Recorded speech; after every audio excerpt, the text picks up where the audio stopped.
প্রধানমন্ত্রী নরেন্দ্র মোদীর আয়ুষ্মান ভারত ডিजिटल हेल्थ मिशনের সূচনা করছেন। সরাসরি নজর রাখবো। तो मेरा प्रयास रहता था कि आयुष्मान भारत के लाभार्थियों से मैं जरूर मिलूं। मैं उनसे मिलता था, उनसे बातें करता था, उनके दर्द, उनके अनुभव, उनके सुझाव मैं उनसे सीधा लेता था। ये बात वैसे मीडिया में या और सार्वजनिक रूप से ज्यादा चर्चा में नहीं आई, लेकिन मैंने इसको अपना नित्य क्रम बना दिया था। आयुष्मान भारत के सैकड़ों लाभार्थियों से मैं खुद रूबरू मिल चुका हूं और मैं कैसे भूल सकता हूं उस बूढ़ी मां को जो बरसों तक दर्द सहने के बाद पथरी का ऑपरेशन करा पाई, वो नौजवान जो किडनी की बीमारी से परेशान था, किसी को पैर में तकलीफ, किसी को रीढ़ की हड्डी में तकलीफ, उनके चेहरे मैं कभी भूल नहीं पाता हूं। आज आयुष्मान भारत ऐसे सभी लोगों के लिए बहुत बड़ा संबल बनी है।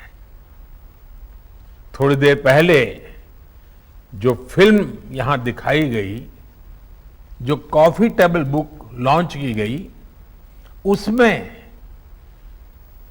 खास करके उन माताओं बहनों की चर्चा विस्तार से की गई है। बीते 3 सालों में जो हजारों करोड़ रुपए सरकार ने वहन किए हैं, उससे लाखों परिवार गरीबी के कुचक्र में फंसने से बचे हैं।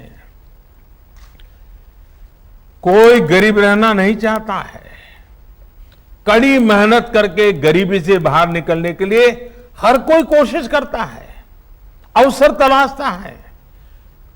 कभी तो लगता है कि हाँ बस अब कुछ ही समय में गरीबी से बाहर आ जाएगा, और अचानक परिवार में एक बीमारी आ जाए तो सारी मेहनत मिट्टी में मिल जाती है। फिर वो 5-10 साल पीछे उस गरीबी के चक्कर में फंस जाता है। बीमारी पूरे परिवार को गरीबी के कुचक्र से बाहर नहीं आने देती है, और इसलिए आयुष्मान भारत सहित हेल्थ केयर से जुड़े जो भी समाधान सरकार सामने ला रही है, वो देश के वर्तमान और भविष्य में एक बहुत बड़ा निवेश है। भाई और बहनों, आयुष्मान भारत डिजिटल मिशन अस्पतालों में प्रक्रियाओं को सरल बनाने के साथ ही ईज ऑफ लिविंग भी बढ़ाएगा। वर्तमान में अस्पतालों में टेक्नोलॉजी का जो इस्तेमाल होता है, वो फिलहाल सिर्फ एक ही अस्पताल तक या एक ही ग्रुप तक सीमित रहता है। नए अस्पताल या नए शहर में जब मरीज जाता है तो उसको फिर से उसी प्रक्रिया से गुजरना पड़ता है। डिजिटल हेल्थ रिकॉर्ड्स के अभाव में उसको सालों साल से चली आ रही फाइलें लेकर चलना पड़ता है।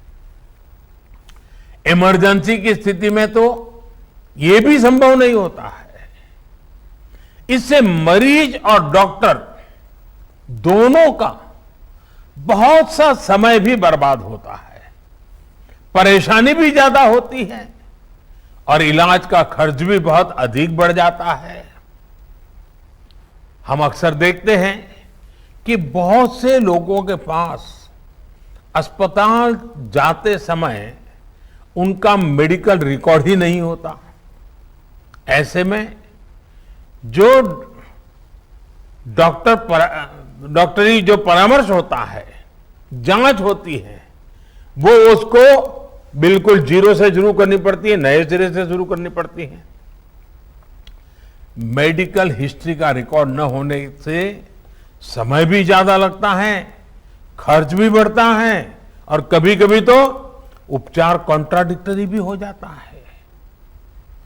और हमारे गांव देहात में रहने वाले भाई बहन तो इस वजह से बहुत परेशानी उठाते हैं। इतना ही नहीं, डॉक्टरों की कभी अखबार में एडवर्टाइजमेंट तो होती नहीं है, कानों कान बात पहुंचती कि भाई फलाने डॉक्टर अच्छे हैं, मैं गया था तो अच्छा हुआ। अब इसके कारण डॉक्टरों की जानकारी हर किसी के पास पहुंचेगी भी, हाँ कौन ऐसे बड़े बड़े डॉक्टर हैं, कौन इस विषय के जानकार है, किसके पास पहुंचना चाहिए, नजदीक में कौन है, जल्दी कहां पहुंच सकते हैं, सारी सुविधाएं।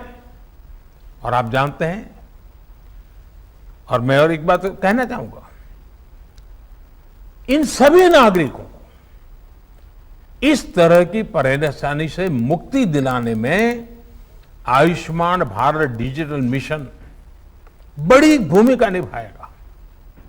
साथियों, आयुष्मान भारत डिजिटल मिशन अब पूरे देश के अस्पतालों के डिजिटल हेल्थ सॉल्यूशंस को एक दूसरे से कनेक्ट करेगा। इसके तहत देशवासियों को अब एक डिजिटल हेल्थ आईडी मिलेगी। हर नागरिक का हेल्थ रिकॉर्ड डिजिटली सुरक्षित रहेगा। डिजिटल हेल्थ आईडी के माध्यम से मरीज खुद भी और डॉक्टर भी पुराने रिकॉर्ड को जरूरत पड़ने पर चेक कर सकता है। यही नहीं, इसमें डॉक्टर, नर्स, पैरामेडिक्स जैसे साथियों का भी रजिस्ट्रेशन होगा। देश के जो अस्पताल है, क्लिनिक है, लैब्स हैं, दवा की दुकानें हैं, ये सभी भी रजिस्टर होगी। यानी ये डिजिटल मिशन हेल्थ से जुड़े हर स्टेक होल्डर को एक साथ एक ही प्लेटफॉर्म पर लाएगा। साथियों, इस मिशन का सबसे बड़ा लाभ देश के गरीबों और मध्यम वर्ग को होगा।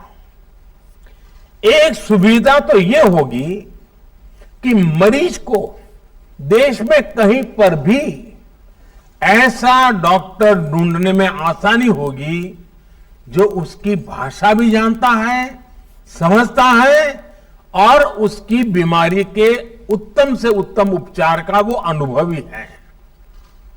इससे मरीजों को देश के किसी कोने में भी उपस्थित स्पेशलिस्ट डॉक्टर से संपर्क करने की सहूलियत बढ़ेगी। सिर्फ डॉक्टर ही नहीं, बल्कि बेहतर टेस्ट के लिए लैब्स और दवा दुकानों की भी पहचान आसानी से संभव हो पाएगी। साथियों, इस आधुनिक प्लेटफॉर्म से इलाज और हेल्थ केयर पॉलिसी मेकिंग में से जुड़ा पूरा इकोसिस्टम और अधिक प्रभावी होने वाला है। डॉक्टर और अस्पताल इस प्लेटफॉर्म का उपयोग अपनी सर्विस को रिमोट हेल्थ सर्विस प्रोवाइड करने में कर पाएंगे। प्रभावी और विश्वस्त डेटा के साथ इससे इलाज भी बेहतर होगा और मरीजों को बचत भी होगी। भाई और बहनों, देश में स्वास्थ्य सेवाओं को सहज और सुलभ बनाने का जो अभियान आज पूरे देश में शुरू हुआ है, ये 6-7 साल से चल रही सतत प्रक्रिया का एक हिस्सा है। बीते वर्षों में भारत ने देश में आरोग्य से जुड़ी दशकों की सोच और अप्रोच में बदलाव किया है। अब भारत में एक ऐसे हेल्थ मॉडल पर काम जारी है जो होलिस्टिक हो, समावेशी हो।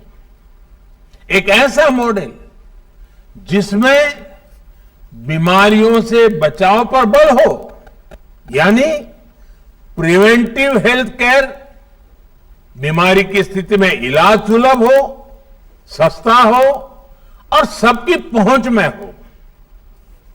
योग और आयुर्वेद जैसी आयुष की हमारी पारंपरिक चिकित्सा पद्धति पर बल हो, ऐसे सभी प्रोग्राम गरीब और मध्यम वर्ग को बीमारी के कुचक्र से बचाने के लिए शुरू किए गए। देश में हेल्थ इंफ्रा के विकास और बेहतर इलाज की सुविधाएं देश के कोने कोने तक पहुंचाने के लिए नई स्वास्थ्य नीति, हेल्थ पॉलिसी, स्वास्थ्य नीति बनाई गई। आज देश में एम्स जैसे बहुत बड़े और आधुनिक स्वास्थ्य संस्थानों का नेटवर्क भी तैयार किया जा रहा है। हर 3 लोकसभा क्षेत्र के बीच एक मेडिकल कॉलेज का निर्माण भी प्रगति पर है। साथियों, भारत में स्वास्थ्य सुविधाओं को बेहतर बनाने के लिए